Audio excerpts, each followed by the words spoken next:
Ora, bons dias, senhoras e senhores deputados. Temos então esta nossa audição que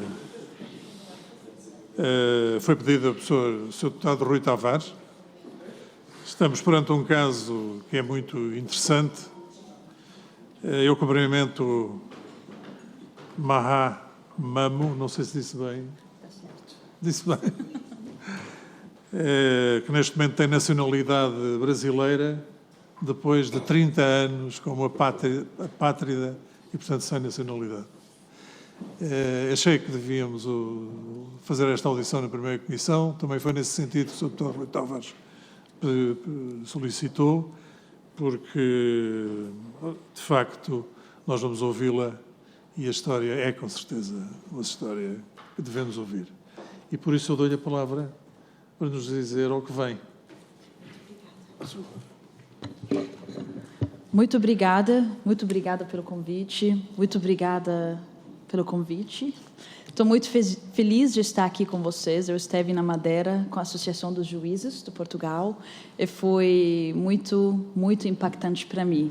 Eu acho importante compartilhar um pouco da minha história com vocês. Para lá. Você sabe o que é uma apátrida? Já ouviram falar sobre esse termo? Já ouviram falar sobre essa palavra? Hoje, eu estou aqui para compartilhar um pouco com vocês o que é ser uma apátrida. Ok. O que é ser uma pessoa apátrida da minha percepção. Quando um ser humano nasce, você consegue a sua nacionalidade, ou da terra onde você nasce, com o Brasil. Qualquer pessoa nascida no Brasil é considerado brasileiro. O segundo jeito é pelo sangue. A maioria das pessoas nascidas na Itália não são considerados italianos. Somente se seu pai ou sua mãe são italianos. Meus pais são sírios. A minha mãe é muçulmana, meu pai é cristão. O casamento interreligioso na Síria é ilegal. E quando eles decidiram que eles querem ficar juntos, querem casar, mas na Síria era impossível, eles mudaram da Síria e foram para o Líbano. Líbano é um país bem pequeno que fica perto da Síria. Se você nasce no Líbano, você não é libanês. Você é libanês somente se seu pai é libanês. E não existe o conceito de mãe solo ou pai solo.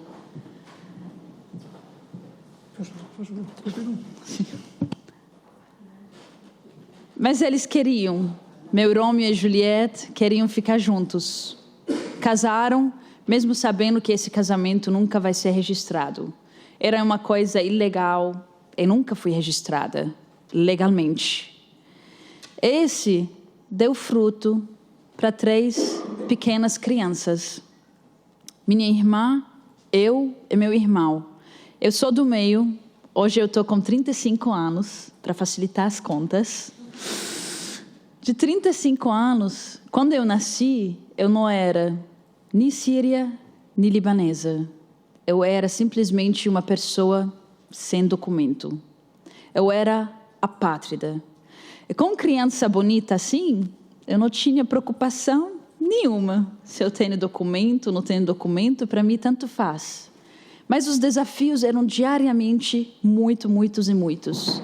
O primeiro desafio que a gente teve era na escola. Como que você vai para a escola se você tem documento nenhum? Aí era o desafio da minha mãe e meu pai, que começaram a ir para todas as escolas, um por um, pedindo favor. Por favor, eu quero que minhas crianças estudem e tenham educação. Até que uma escola armênia nos aceitou. Essa escola falou, tudo bem, vocês pagam, podem estudar. Eu era essa criancinha aqui, a mais bonita da turma, com a mesmo uniforme como todos os meus colegas, mesma educação e com os mesmos professores. Eu comecei a crescer e a estudar dentro dessa escola. Eu tenho uma alergia. A alergia chama urticária. Cada vez que me ataca, eu tenho que correr para o hospital para ser atendida. A primeira vez que aconteceu, Eu não sabia. Eu cheguei no ponto de socorro e eles não queriam me atender, porque a primeira pergunta era: cadê seu documento? Quem é você? Eu fui, chamei a minha melhor amiga, Nicole, e a Nicole apresentou os documentos dela para eu ser atendida com um pouco de dinheiro, só para dar um jeito para a gente entrar no hospital. A Nicole tem um cachorro. O cachorro da Nicole tinha um cartão de vacinação, que nem eu, nem minha irmã, nem meu irmão tiveram na vida. E não era só isso, era das pequenas coisas que você nunca nem imagina, de comprar um chip de telefone, de entrar mesmo aqui na Assembleia. A primeira pergunta é: mostrar aí seu documento. De ter conta bancária, de ir para uma balada, para entrar num lugar, nos prédios oficiais, sempre você tem que apresentar uma coisa. E a gente tinha nada. No Líbano, tivemos algumas bombas aqui e lá, pequenas. O nosso maior medo não era morrer dessas bombas. O nosso maior medo era andar nas ruas depois dessas bombas e ser parada pela policial pedindo nossos documentos. E a gente tem nada nesses blitz. Eles te levam, te colocam preso até que você apresenta o documento. A minha família é uma família muito simples, que gosta de vermelho. Minha mãe é dona de casa. Meu pai, ele tem um pequeno pick-up que trabalha com mudanças. É um trabalho muito simples. Os 5 sempre viveram dentro de um quarto, felizes da vida. Mas faltava a pátria. Faltava esse sonho de quem sou eu, porque eu não posso ser igual a qualquer outro ser humano que existe nesse mundo. Cadê meus direitos básicos de educação, de saúde, de qualquer coisa? Eu sempre pensava: e agora? O que eu vou fazer?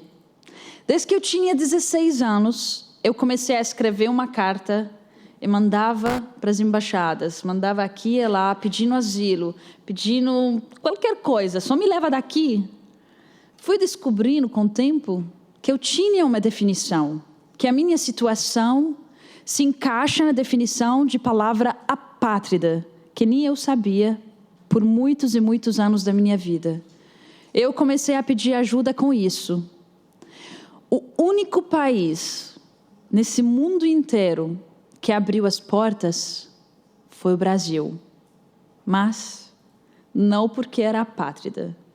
Em 2014, o Brasil estava ajudando os refugiados sírios. E foi assim que a guerra na Síria, que é muito triste falar isso, mas foi a minha porta de entrada para o Brasil. Os brasileiros na embaixada foram muito claros com a gente, que a gente não tem nem como ajudar os brasileiros. Então, vocês vão se virar. A gente vai te dar um documento de viagem, que é o laissez-passer. Você vai do Líbano para o Brasil e você se vira. Falei: ok, eu topo. Mas o que é o Brasil? Onde que fica? Que língua que eles falam? Onde que a gente vai dormir? Eu não falava português, eu falava 4 línguas, mas não falava português. Naquela época eu já tinha estudado, tinha mestrado, batalhei, fiz tudo. Mas falei: eu quero ir para o Brasil. Fui procurar nas redes sociais, achei uma família que mora em Minas Gerais, Belo Horizonte. Entrei em contato, BH. A família era uma família muito simples. E que falaram: a gente quer ajudar sim. Vem você, sua irmã e seu irmão aqui, que a gente quer ajudar. No Líbano, eles te dão um cafezinho quando eles te chamam para um café. Mas o brasileiro é generoso. A mesma generosidade do português. Colocam pão de queijo, sanduíche, frutas, de tudo. E foi assim que a nossa vida começou. E a nossa maior preocupação a meta era a nacionalidade. A gente ficava: e agora? Quando que a gente vai conseguir? Em 2014, o Brasil não tinha lei para os apátridas. Então, a gente morando no Brasil por 10, 20, 50 anos, a gente nunca ia conseguir a nacionalidade. O único jeito que a gente achou de ficar legalmente dentro do Brasil era de pedir refúgio. Falamos: ok, vamos nisso. O Brasil tem estatutos de refúgio, vamos tentar pedir isso. Pedimos refúgio. Com isso, conseguimos um documento de 5 anos de residência legal dentro do país. Com carteira de trabalho, com tudo. Com começar a tirar a carteira de habilitação, que era um sonho meu, que eu consegui com 28, depois, né? As pessoas conseguem com 18, mas tudo bem. O emprego era um dos maiores desafios para a gente. Mas eu comecei a trabalhar, panfletar nas ruas, eu e meu irmão, com o maior sorriso do mundo, mesmo com mestrado, mas era um trabalho digno, que pagava as contas, que deixava a gente viver como ser humano. Era um trabalho legal. Alguém de vocês consegue me falar o que é isso? Armênio é árabe, sim. Esse era nosso desafio diário, nos supermercados, nas ruas, em todo lugar, era a língua. Esse é simplesmente meu nome, mas em armênio é em árabe. Todas as coisas onde que a gente andava dentro do Brasil tinha esse desafio. A gente não entendia nada, qual que é leite, qual que é água, qual que é eu sei o que lá. Como qualquer pessoa começando uma vida nova, num país novo. O primeiro passo foi alcançado. Em maio de 2016, eu, meu irmão e minha irmã fomos aceitos como refugiados. Fui convidada para participar na Portela, no carnaval, para andar na escola da samba, que eles tinham uma ala que estava apresentando os refugiados. E a apresentação foi bem assim. Porque para eles isso que é refugiado, para mim não. Eu aceitei o convite só para quebrar esse preconceito. Que se vocês acham refugiado é assim, eu acho que é muito mais do que isso. Os 3 adolescentes, nessa época, já viraram adultos. 3 adultos felizes da vida. Que os sonhos começaram a aparecer um depois de outro, pouco a pouco. A gente falava, Brasil, tudo bem, precisa de 20, 50 anos, tudo bem. Nós estamos prontos, mas a vida nunca é do jeito que a gente espera. Depois de 1 mês de ter a nacionalidade, ter o status de refugiado, eu perdi meu irmão. Meu irmão faleceu numa tentativa de assalto em Belo Horizonte. Ele faleceu como apátrida. Quando uma apátrida nasce, a maioria não tem certidão de nascimento, vive a vida e morre sem certidão de óbito. Vive igual uma sombra. No caso dele, era um pouco diferente. Como ele foi aceito como refugiado do Brasil, conseguimos o status, conseguimos a certidão de óbito dele. Que foi a mínima dignidade humana que conseguimos dar para ele antes que ele ir embora. E por lá, para mim veio a força, veio a luta por pertencimento. Eu não quero morrer como apátrida. Eu gostaria muito de ter a minha nacionalidade, de ter meus documentos como qualquer outro ser humano. Para mim e para minha irmã. E mesmo apátrida, eu me tornei o rosto dessa luta invisível. Das pessoas que ninguém nem conhece e nunca ouvi falar. Eu comecei a falar sobre a minha história. Eu comecei a compartilhar em todos os lugares. Saí já em New York Times, em BBC, nas conferências do World Bank, da ONU, do Acnur. Viajei, fiz conferências mesmo nas empresas privadas, do Google, do Facebook.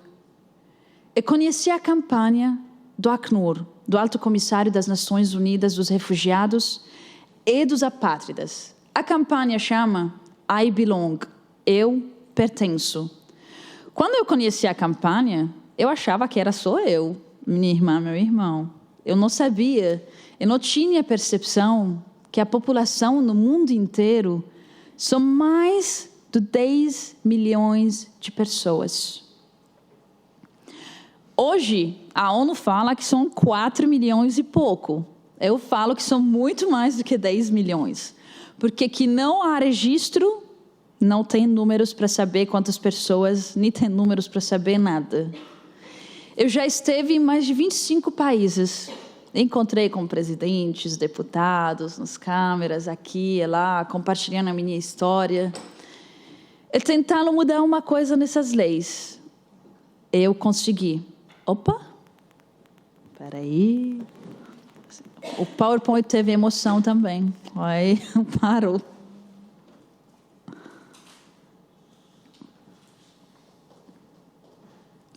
Obrigada. Obrigada. Em maio de 2017, a nova lei de imigração do Brasil, 13445, foi aprovada. E nessa nova lei de imigração, tem um capítulo tudo que fala sobre a apatridia. Que teve a definição de uma pessoa apátrida, porque sem definição a gente não tem solução. Tem o processo de reconhecimento de uma pessoa apátrida e tem a facilitação de naturalização. Em junho de 2018, eu e a minha irmã Suad viramos as primeiras na história do Brasil a ser reconhecidas como apátridas. O governo me deu esse documento de A4 que fala que eu era apátrida. Eu sabia que eu era apátrida, não precisava de documento. Mas esse documento era muito importante. Porque com esse documento, o governo em si tinha pessoas capacitadas para estudar realmente o meu caso, para provar que eu era apátrida sim, que eu não tinha outra solução. E não era uma escolha minha, simplesmente porque eu caí nesses gaps dessas leis.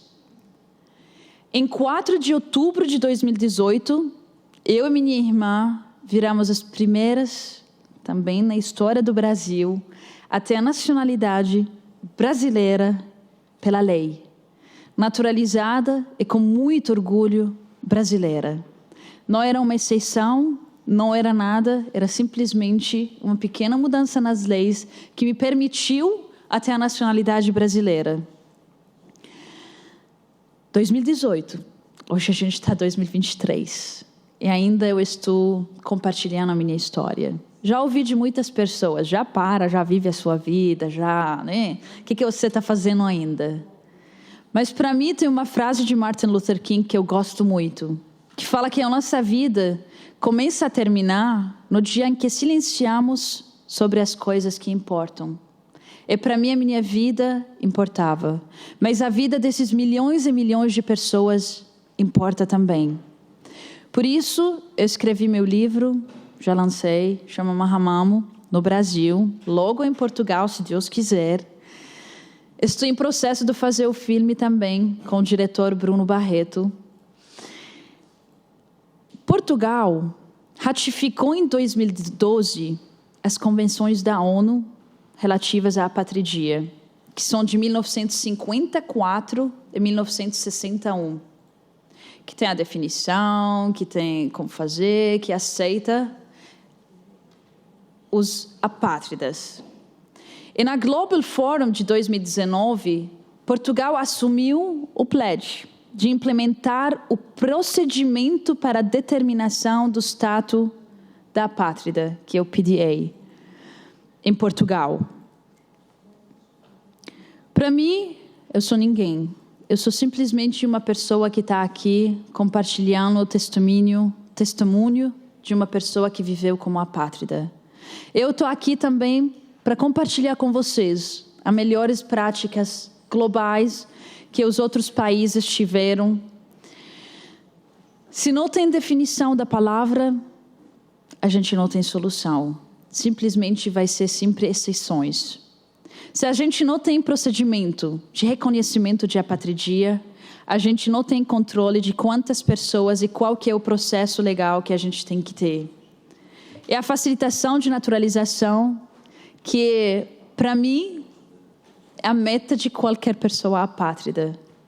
Ser reconhecido como nacional é pertencimento para um país. Então, implementar do procedimento de determinação do status da apatridia, que seria a meta. Eu estou aqui para falar para vocês, conte comigo. Se precisa de qualquer coisa nessa honrosa missão de projetar Portugal como um dos principais aliados na luta pela defesa dos direitos humanos e pelo fim da apatridie. Muito obrigada. Muito obrigado nós. E começar por felicitá-la pelo seu português, na versão wild. Eu costumo dizer que o brasileiro, o sotaque brasileiro é o wild e principalmente pela história que nos traz, que eu diria que é antiga, porque essa história não é de hoje. Os tempos de hoje trazem duas novidades. A mobilidade, que é muito maior, depois a capacidade de poder transmitir a outros povos aquilo que se vai passando nas situações que descreveu. Naturalmente que é sempre importante nós termos um exemplo vivo, como é o seu, e a forma como nos apresentou, e tenho a certeza que, em nome de todos os seus deputados, podemos agradecer-lhe por isso. Eu agora darei a palavra aos seus deputados, se entenderem dizer alguma coisa. Sr. Deputado Rui Tavares, faz favor. Muito obrigado, Sr. Presidente, embora não fique muito para dizer, mas é, apesar de tudo, importante associarmos as nossas palavras às da Sra. Mamon. Nós estamos numa Comissão de Direitos, Liberdades e Garantias e, portanto, todos os dias discutimos aqui, e também na Comissão Eventual de Revisão Constitucional, acerca de ampliar direitos, reconhecer novos direitos e por aí afora. Esquecendo-nos que, sem cidadania, não há muitas vezes acesso a esses direitos, ou sem algum tipo de estatuto não há acesso a ter esses direitos. Ou seja, como dizia a filósofa Hannah Arendt, a cidadania é o direito a ter direitos. É o primeiro direito que depois liberta ou desdobra todos os outros direitos de que usufruímos e, portanto, muitas vezes, para nós é transparente, não precisamos de pensar neles. Por curiosidade histórica, essa filósofa passou por Lisboa e, quando passou por Lisboa, ela era apátrida. E, portanto, a ideia da cidadania como o direito a ter direitos e da apatridia como a denegação desses direitos não é algo que tenha vindo só do seu filosofar, veio da sua experiência direta de pessoa que chegou a Lisboa em 1941 e para poder arranjar um bilhete, uma passagem que a tirasse para fora da Europa, onde ela era perseguida como judia e como antifascista, ficou bloqueada. Há, aliás, numa esquina da cidade de Lisboa, perto da rua onde ela viveu, no cruzamento entre a Rua da Sociedade Farmacêutica e a Rua do Conde Redondo, para os interessados, na calçada, uma frase dela que diz: a Europa perdeu a sua alma, deixou que estilhaçar-se a sua alma quando deixou que os mais vulneráveis fossem oprimidos e escorraçados, referindo-se na altura a todos aqueles judeus, ciganos, homossexuais que foram perseguidos pelo nazismo. E, portanto, de certa forma, Portugal está ligado à história desse conceito filosófico da cidadania como direito a ter direitos, e é também em justiça a essa história que o LIVRE propôs o projeto de lei número 212 da 15ª legislatura, primeira sessão legislativa, que se chama simplesmente Estatuto de Apátrida, e que, pelas razões que a Marra aqui exprimiu, é fácil de ver que não é um projeto para 99% das pessoas que já nascem com uma nacionalidade, mas é um projeto para aqueles 1%, ou se calhar até 0,1% de pessoas a quem não é atribuída uma nacionalidade e que não a obtêm durante a sua vida, muda 100% da vida, ou muda 99% da vida. Muda nas coisas mais simples. E, portanto, nós, quando fazemos leis, às vezes fazemos-las para muita gente, para toda a gente, às vezes fazemos para que alguns indivíduos possam dizer que a vida mudou substancialmente para eles ou elas, e é esse apelo que fazemos, mas melhor do que poderíamos ter pensado é esse apelo que a Mahamamo fez aqui e que creio que tocou fundo no coração de todos vocês, todos e todas vocês, e que permitirá fazer o nosso debate muito melhor, porque é sempre melhor a partir do momento em que percebemos como é que isso, como é que aquilo que a gente discute em abstrato influencia para o mal ou para o bem a vida de pessoas em concreto. Muito obrigado. Muito obrigado, Sr. Deputado. Sr. Deputada Sara Madruga da Costa, faz favor. Muito obrigada, Sr. Presidente. Em primeiro lugar, cumprimentar aqui a Maha, agradecer a história que aqui nos trouxe, que é uma história de luta e de um exemplo que a todos nos tocou pela consagração dos direitos dos apátridas, e dizer também que a sua experiência de vida, o seu exemplo e a sua persistência são verdadeiramente inspiradores para todos nós que aqui na Casa da Democracia tentamos, na medida do possível, melhorar a vida dos cidadãos e resolver problemas. E realmente a história que nos trouxe acho que é verdadeiramente inspiradora para podermos resolver aqui um problema que, como referi bem, é uma realidade que ainda é muito desconhecida, mas que afeta pelo menos 10 milhões de pessoas, e portanto é algo que nos deve fazer pensar, porque segundo elementos que também podemos pesquisar da Acnur, dão conta que a cada 10 minutos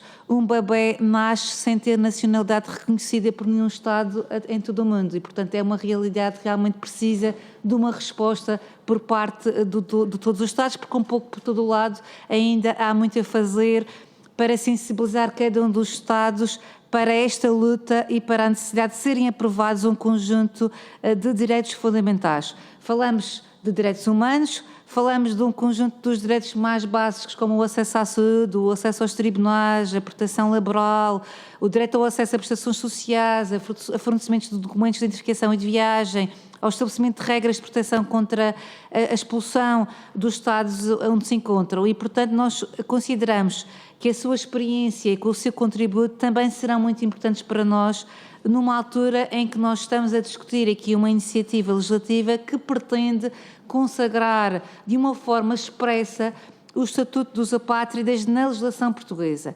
Portugal aderiu em 2012 à Convenção relativa ao Estatuto dos Apátridas de 1954. A nossa Constituição portuguesa também garante o direito de asilo aos estrangeiros e aos apátridas perseguidos, mas a verdade é que é bastante importante dar mais este passo fundamental no sentido da aprovação, da consagração expressa deste estatuto, com o qual o PSD concorda e concordou desde a primeira hora, porque, como aqui já vimos, é realmente essencial permitir um conjunto de direitos básicos e permitir que um conjunto de pessoas possam ter o direito a pertencer a um sítio e possam sair da sombra, como aqui falou.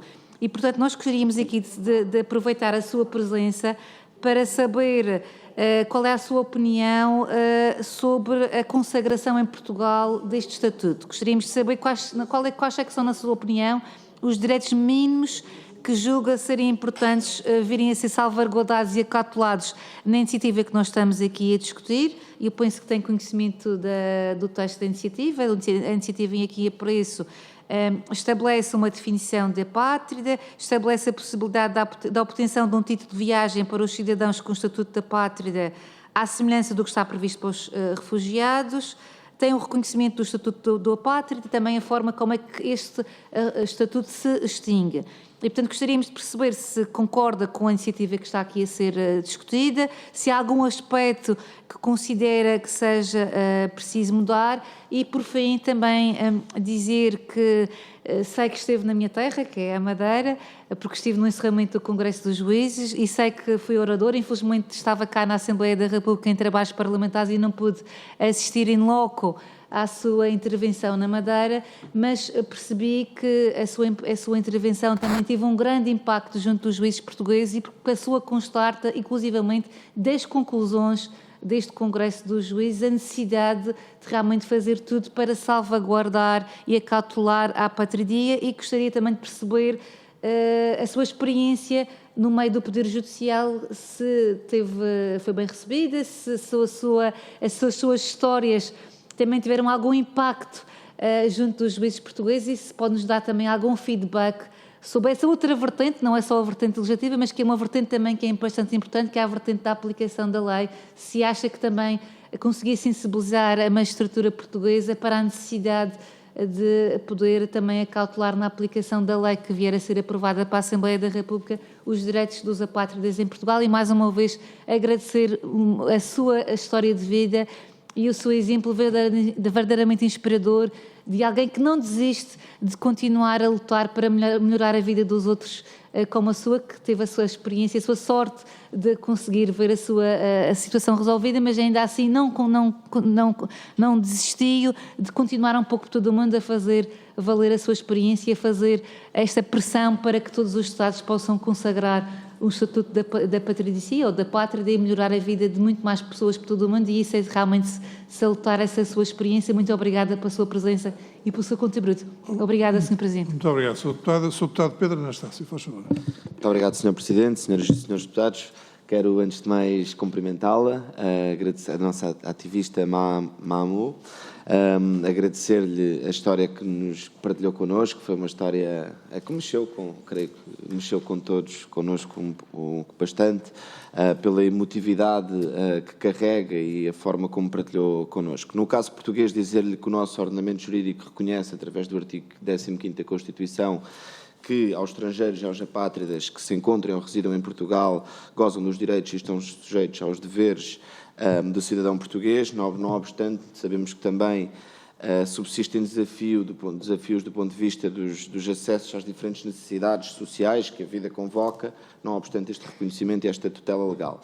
Esta é uma temática que, não obstante a existência de um conjunto de dispositivos internacionais que combatem esta condição da apatridia, como já teve a oportunidade inclusivamente de referir, em particular na Convenção para a Redução dos Casos de Apatridia e também na Convenção que Portugal assinou em 2012. Eu tinha a informação, também o dado que tinha conseguido recolher é que existiam cerca de 4,2 milhões de pessoas no mundo, de acordo com os dados na ONU, que também teve a oportunidade de contrapor, que serão 10, ou seja, o que mostra que existe alguma discrepância do ponto de vista estatístico naqueles que são as pessoas reconhecidas nesta situação, e importa haver aqui um processo de clarificação para que consiga existir um maior conhecimento da realidade. Portugal apresenta boas práticas na prevenção e na redução da apatridia, como seja, por exemplo, a obrigatoriedade de todos os registros de nascimento em Portugal, mesmo que os pais não possam provar a sua identidade ou não cumpram, por exemplo, o prazo de registro. A certidão de nascimento é naturalmente gratuita, é emitida no momento de registro e apenas indica a nacionalidade dos pais não portugueses. Também a renúncia à nacionalidade portuguesa apenas é permitida quando esta não possa resultar em apatridia ao requerente, ou seja, todos estes parecem-nos passos relevantes para responder a esta temática. Além disso, as recentes alterações da Lei da Nacionalidade Portuguesa, nomeadamente a 2018 e sobretudo 2020, foram afirmando uma prevalência do ius solis, que alargaram as possibilidades dos filhos nascidos em territórios portugueses de pais estrangeiros adquirirem a nacionalidade portuguesa à nascença. Nós sabemos, não obstante que subsistem desafios, que estas condições de apatridia são, como referiu na sua intervenção, as pessoas que estão invisíveis, e que existe esta desconformidade do ponto de vista estatístico e de quantificação da percepção do real fenómeno. Sabemos também que o Acnur tem pedido tem apresentado um conjunto de recomendações nesta matéria, e uma destas recomendações é exatamente a definição específica da apátrida, e que se exista um procedimento centralizado de determinação da apatridia na nossa estrutura institucional, jurídica e administrativa do Estado português. E também sabemos que existem muitas outras organizações que se juntam neste repto e que têm este objetivo. Dizer também que o Plano Nacional da Implementação do Pacto Global das Migrações previa, entre várias medidas, contemplava a criação e o reforço dos mecanismos legais e institucionais para identificar, proteger e acolher e proceder à integração de cidadãos apátridas. E dizer também que, não obstante este reconhecimento, a definição, nós podemos sempre questionar a utilidade ou não da criação da definição, na medida em que ela está presente na Convenção Internacional, que este dispositivo é de acordo com a hierarquia das fontes de direito, já válido no ordenamento jurídico português e uma fonte de direito, e produz todas as suas condições de validade, mas entendemos que também pode haver aqui um sinal político relevante para garantir maior proteção a estas pessoas. E tal como, e ao seu caso, a história que partilhou connosco, que são muitas pessoas por esse mundo fora, dizer que esta evocação que o livro aqui nos faz da filósofa Hannah Arendt e do caminho do direito a ter direitos, deste caminho que este regime constrói, dizer que olharemos para esta temática com este objetivo e procurando produzir melhores mecanismos para a consagração de uma melhor realidade para estas pessoas, para casos como o seu. Muito obrigado, mais uma vez, por ter partilhado connosco e que nos enriqueceu muito e enriquecerá este trabalho de especialidade. Muito obrigado. Muito obrigado, Sr. Deputado. Sr. Deputada Patrícia Gil Vaz, faz favor.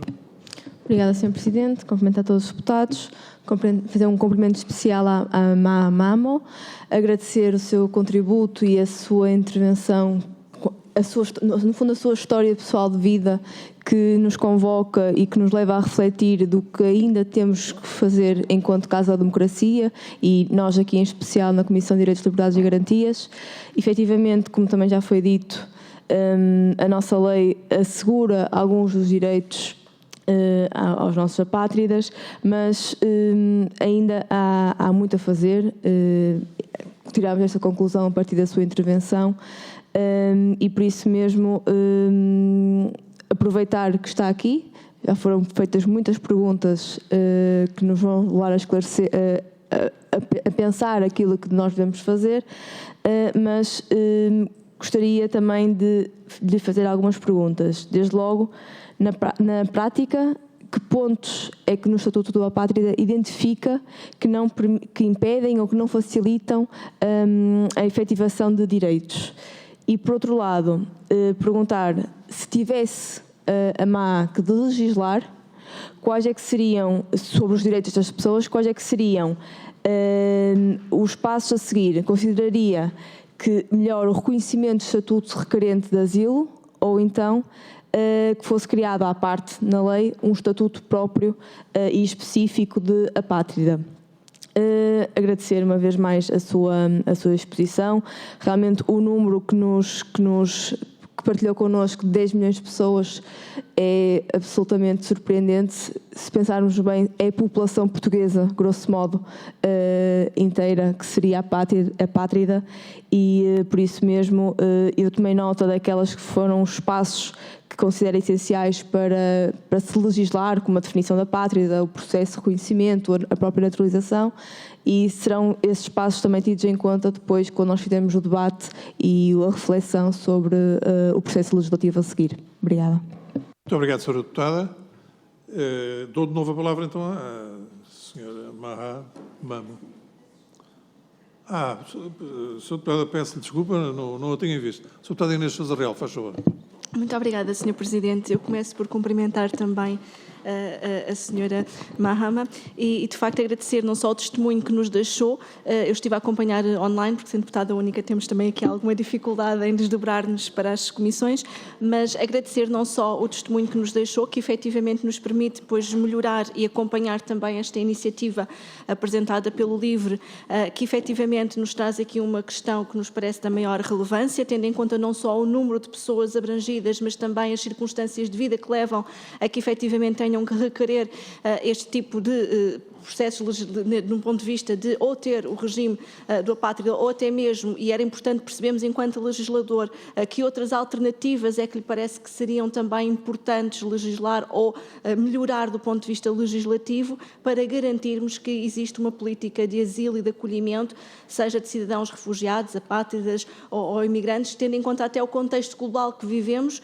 em que cada vez mais vamos ter que alterar as figuras jurídicas previstas nos vários Estados e a política internacional de cooperação nesta matéria, sobretudo pensando agora até mesmo no ponto de vista dos refugiados climáticos, refugiados de guerra e todas as circunstâncias com que nos vamos deparar com estes novos desafios globais. E, portanto, gostaria apenas também de ouvir a sua opinião em relação a isso e agradecer uma vez mais a sua presença e o testemunho que nos deixou.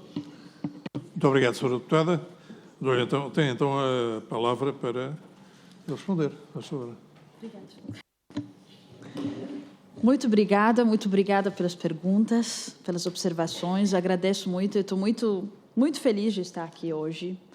Eu quero falar e compartilhar mais uma pequena coisa com vocês antes de responder tudo. Que o Portugal, para mim, tem um carinho muito especial. Porque depois que meu irmão faleceu, a minha mãe e meu pai se separaram. Meu pai ficou no Líbano e a minha mãe foi para a Síria. Ela não queria ir para o Brasil porque ela não se sentia segura. Quando a gente conseguiu nacionalidade, a minha irmã veio para Portugal. Ela está morando faz 4 anos. Foi muito bem recebida em Portugal. Ela mora em Fundão e a minha mãe veio da Síria para morar com ela. Então, esse é um agradecimento pessoal para vocês. Muito obrigada por isso. Já provou cerejas? Já quê? Já provou cerejas? Já. Muito gostoso. E na Madeira não foi nada diferente. Eu já vim para o Fundão, já vim para Lisboa, Portugal, Porto. A minha mãe já viajou muito em Portugal, já conhece muitos lugares. Fui muito bem recebida. E a Madeira não foi nada diferente. Os juízes foram muito simpáticos, foram muito legais. Quando ouviram a história, eles não conseguiram nem entender a dimensão, porque para eles foi uma coisa muito diferente de que a prática que eles viviam no dia a dia. Porque a lei da naturalização de Portugal é muito generosa, Já aborda muitas coisas que você nem pensa. Faltava só as pequenas coisas para a gente melhorar. Hoje, os números das pessoas, sim, a gente não sabe quantas pessoas são. Poderia ser a população do Portugal, infelizmente, que estão vivendo uma vida sem direito nenhum.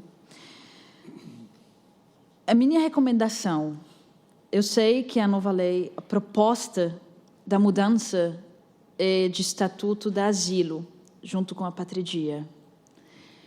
Eu acho que são 2 coisas diferentes. Que, como existem muitos apátridas que não são refugiados. Muitos apátridas que caíram nas gaps, que nem pensavam o que era e como que eram as leis. Então, o status de apátrida, mesmo tendo pessoas bem poucos, mas vale a pena. Tem uma coisa só virada para os apátridas. Tem um status de apatridia só dos apátridas. Eu não sou um expert de o que está acontecendo no Portugal. Eu não posso comentar muito sobre se a proposta é boa, o que faltava, o que não falta. Mas a gente tem experts aqui. Tem pessoas que dedicam a vida para os refugiados e para os apátridas, que são as pessoas do Acnur, que são capacitadas para dar essas respostas para vocês.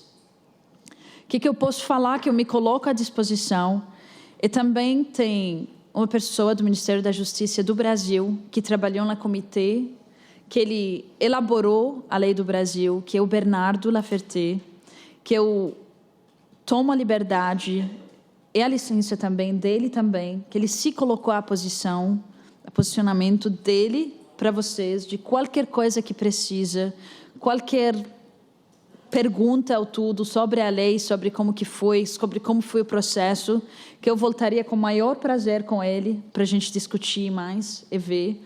A lei está online, eu posso também compartilhar com vocês, se vocês quiserem, como que o Brasil fez.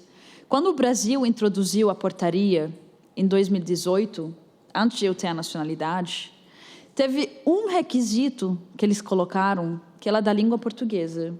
Eles pediram uma prova específica, que era o CELPE-BRAS, que abre 1 ou 2 vezes por ano, que o Ministério da Educação simplesmente poderia cancelar. Esse ano a gente não vai ter, aí a nossa vida vai ficar dependendo disso.